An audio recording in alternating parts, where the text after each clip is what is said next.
안녕하세요. 설턱치과 강진환 원장입니다. 오늘은 턱을 교정하는 턱교정 수술, 양악 수술 이후에 그 턱이 원래 상태대로 조금 돌아가려고 하는 경향이 있는데 그걸 이제 회귀 현상이라고 하죠. 그거에 대해서 한번 알아보는 시간을 갖도록 하겠습니다. 일단 양악 수술이란 건 이제 턱의 위치를 새롭게 바꾸는 수술입니다. 이제 그렇게 바꾸게 되면 기존에 원래 살이 있던 것, 그 다음에 근육이 부착되어 있던 것들이 원래 방향의 힘으로 작용하려고 하는 경향들이 있기 때문에 이제 그런 것들이 수술하고 나서 우리가 수술에서의 변화 방향의 반대 방향으로 자꾸 이제 변하려고 하는 경향이 생기죠. 그런 것들의 원인이 될 수 있는 것들이 이제 근육이라든지 연조직의 양, 혀의 위치, 습관, 목의 자세, 턱관절, 여러 가지들의 원인이 있을 수 있는데, 이제 지금 말씀드린 이 회귀 현상은 보통 환자분들이 많이 걱정하듯이 처음 수술하기 전만큼 돌아가는 그런 현상은 아니고, 우리가 수술해서 목표로 이루려고 했던 그거보다 조금 덜 가는 것 정도, 그 정도를 이제 회귀 현상이라고 할 수 있습니다. 이런 회귀 현상은 수술의 방향, 그 다음에 수술의 정도, 양, 그 다음 환자의 습관, 그 다음에 이제 환자의 근육 사용, 습관, 이제 수술 전에 교정을 해서 만들어진 교합, 이런 상황에 따라서 굉장히 많이 달라질 수 있기 때문에 회귀가 발생한다고 했을 때 이제 과연 어떤 것이 원인일까, 이거에 대해서는 단순히 그냥 판단하기는 어렵고 굉장히 다양한 측면을 고려해서 판단을 하도록 합니다. 경우에 따라서는 이런 회귀 현상이 단지 그냥 교정 시간이 조금 증가되는 쪽으로 마무리되는 경우도 있지만, 정말 이제 재수술을 다시 해서 이를 맞춰야 되는 경우도 있고, 관절에 문제를 일으킨다든지 교정을 결과가 좋지 않은 경우, 조금 이제 환자 입장에서는 굉장히 좀 불편한 상황이 될 수도 있기 때문에, 이제 수술하는 사람 입장에서는 가능하면 이제 이런 회귀 현상이 일어나지 않도록 수술 계획도 세우고 수술 방법도 바꾸고 수술 후에 관리도 하고, 이런 식으로 이제 조절하는 이제 전체 과정을 책임지는 역할을 하겠죠. 수술할 때는 이제 그 다양한 이제 상황들이 있는데, 양적인 측면, 굉장히 이제 말하자면 이동량이 많다든지 살이 길이가 늘어나야 되는 상황, 이런 상황이 일단은 굉장히 회귀의 재발의 가능성, 회귀의 가능성이 있다고 이제 볼 수 있습니다. 또 하나는 치아 교정 상태가 우리가 이제 수술 교합이라는 걸 형성하는데 그 위치가 굉장히 불안정한 경우, 이런 경우에도 변화가 될 수 있죠. 무턱 같은 경우는 관절이 굉장히 좀 불안정한 경우가 많은데, 수술을 하고 나면 턱을 뒤로 미는 힘 때문에 관절 위치가 변하게 됩니다. 이런 것들이 이제 또 하나의 이제 변화 요인이 되는데, 이런 것들은 이제 수술 과정에서 굉장히 세심하게 턱 관절의 위치를 조절하고, 필요하면 이제 수술 전에도 턱 관절 위치를 조정하는 그런 과정들이 이제 재발을 조금 줄일 수 있는 하나의 방법이라고 할 수 있고, 또 하나는 이런 근육의 힘은 굉장히 세기 때문에 고정법 자체도 굉장히 강하게, 저 같은 경우는 이제 주걱턱 수술에 비해서 무턱 수술 같은 경우는 뼈의 길이가 증가되기도 하고 살의 길이가 증가되고 근육의 길이도 증가되기 때문에 굉장히 뼈 자체는 굉장히 취약할 수가 있습니다. 그렇기 때문에 주걱턱 수술에 비해서 나사 고정판을 2배 정도 사용해서 더 강하게 고정하고 하고 있습니다.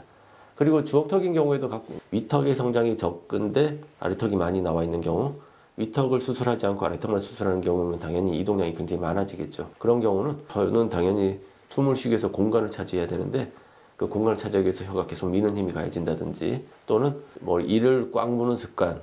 이를 가는 습관, 이런 것들이 있다고 하면 뼈가 단단해지기 전에 근육 힘이 가해지면 뼈에 뒤틀림이 생기기 때문에 이제 그런 것들은 미리 보톡스라든지 근육을 저지해 준다든지, 아니면 그쪽 힘이 가해지는 부분에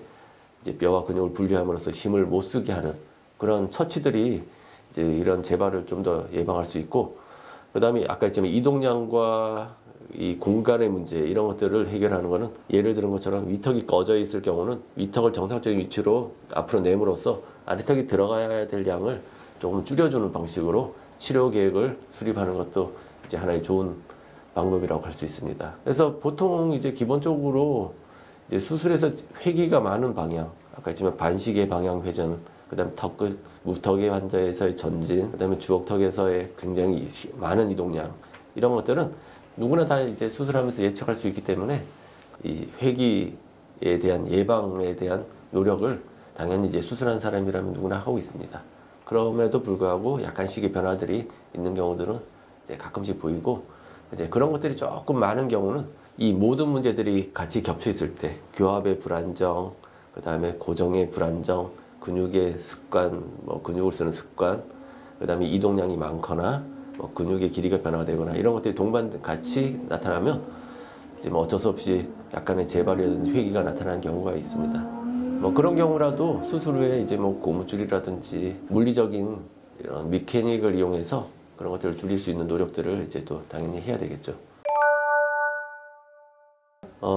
보통 이제 회기 현상의 시기에 따라서 이제 원인이 좀 다를 수 있는데 굉장히 이른 시기에 뭔가 이제 턱의 위치에 변화가 생긴다든지 이런 경우라면은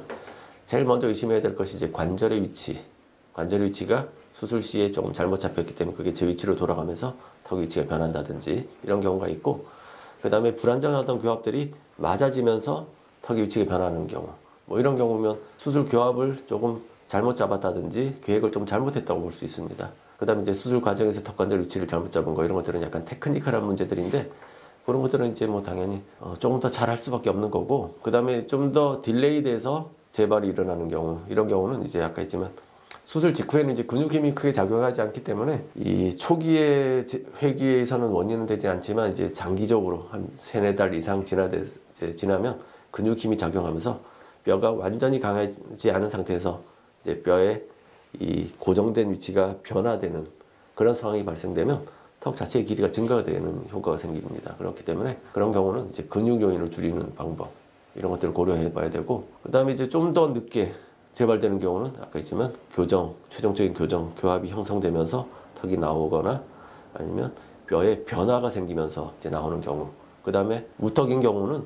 이 관절의 위치 문제뿐만 아니라 관절 자체가 흡수가 된다든지 이런 식으로 약간 좀 펀더먼털한 변화들이 생기면서 재발이 되는 경우들이 있는데, 그런 경우는 뭐 결국에는 이제 뭐 턱관절에 대한 치료, 그 다음에 재수술 이런 것들까지 고려해 봐야 되는 상황이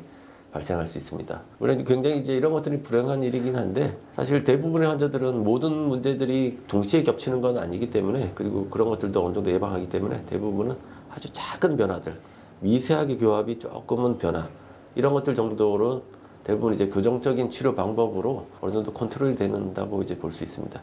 사실 뭐 수술 결과가 굉장히 좋더라도 미세하게 저희가 원하는 위치에서 뭐 한 1mm, 2mm 정도 변화들은 사실 뭐 어느 정도 교정 범위 내에 있다고 생각할 수 있습니다. 좋아요, 구독, 알림 설정까지 감사합니다.